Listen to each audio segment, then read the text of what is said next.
মানে সব ওমরা করে আসতেছে, তো সব চুলচাচা মানুষ ওমরা করে আসতেছে, মাশাআল্লাহ। নামাজের রক্ত চলে যাচ্ছে, দেখি সব দিব্যি ঘুমাইতেছে। কিছু কিছু চাচা আছে দেখি যে পান খাইতেছে বিমানের ভিতরে। নামাজের টাইম চলে যাচ্ছে, বললাম চাচা নামাজ পড়ছেন? কয় না তো বাবা। তো নামাজ পড়েন নাই? টাইম চলে যাচ্ছে তো, পান খাইতেছেন। কয় বিমানের নামাজ পড়বো কেমনে?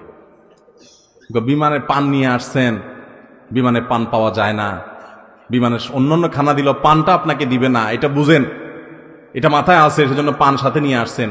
তো বিমানে যদি উজু করতে না পারেন, বুড়া মানুষ, তাই মাটি আনেন নাই কেন? নামাজের গুরুত্ব বুঝে না। ভাইরা আমার, নামাজ কি জানেন? ওমর ফারুক রাদিয়াল্লাহু তাআলা আনহু ফজরের নামাজে ছিলেন। ফিরুজ আল-লুন নামক অগ্নিপূজক যখন খঞ্জর দিয়ে তার পেটে আঘাত করেছেন, নাড়ি বুড়ি বের হয়ে গেছে, কিন্তু প্রাণ তখনও বের হয় নাই। উনি তো লুটায় পড়ে গেছেন। ওনাকে নিয়ে যাওয়া হলো। যখন নিয়ে যাওয়া হয়েছে, উনি নামাজের ইমামতি করতেছিলেন ওই অবস্থা। যখন তাকে নিয়ে যাওয়া হলো, ওমর ফারুক রাদিয়াল্লাহু তাআলা আনহু মানে সেন্সলেস, তো হঠাৎ সেন্স আসলে উনি মাথাটা উঁচু করছেন।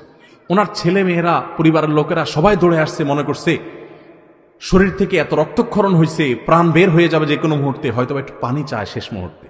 মানুষের গলা শুকায় যায় এই টাইমে, যে রক্ত রক্ত সব বের হয়ে যাচ্ছে, কষ্টের চলে হয়তো পানি টানি চাইবে, বা কোনো ওসিয়ত টসিয়ত করবে মরার সময় বাচ্চাদেরকে। যখন মাথা উঁচু করছেন, কাছে যখন পরিবারের লোকরা আসছে, তখন বলছে যে ফজরের নামাজটা তো বাকি আছে। যে মানুষগুলো জামাতে নামাজ পড়ছিল তাদের নামাজের কি হচ্ছে আর আমার নামাজের কি হচ্ছে, নামাজ নিয়ে চিন্তা এবং প্রশ্ন, রূহ বের হয়ে যাচ্ছে। তখন আমাদের প্রিয় নবী সাল্লাল্লাহু আলাইহি ওয়াসাল্লাম জীবনের শেষ ওসিয়ত, শেষ উপদেশ, আস-সালাহ আস-সালাহ ওয়া মা মালাকাত আইমানুকুম। ও দুনিয়ার মানুষ, নামাজ নামাজ খেয়াল রাখিও। কিয়ামতের ময়দানে দেখবেন প্রথম হিসাব আল্লাহ তাআলা নিবেন, আমলের মধ্যে প্রথম হিসাব নিবেন, নামাজের হিসাব আগে দাও। নামাজের হিসাব যা ঠিকঠাক হয়ে গেছে, ভেজাল পাওয়া যায় নাই, অন্য সবগুলো আল্লাহ তাআলা সহজ করে দিবেন।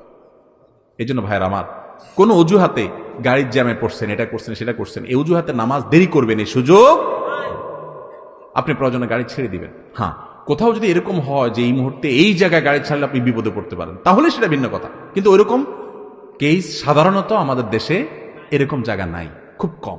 আপনি চাইলে নামাজ পড়তে পারেন। অতএব কোনো ওয়াজিফাতে নামাজ কাজা করা যাবে। আল্লাহ তাআলা আমাদের সবাইকে তৌফিক দান করুন।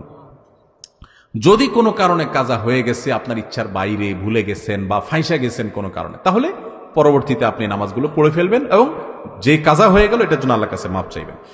মসজিদের মাইকে কোনো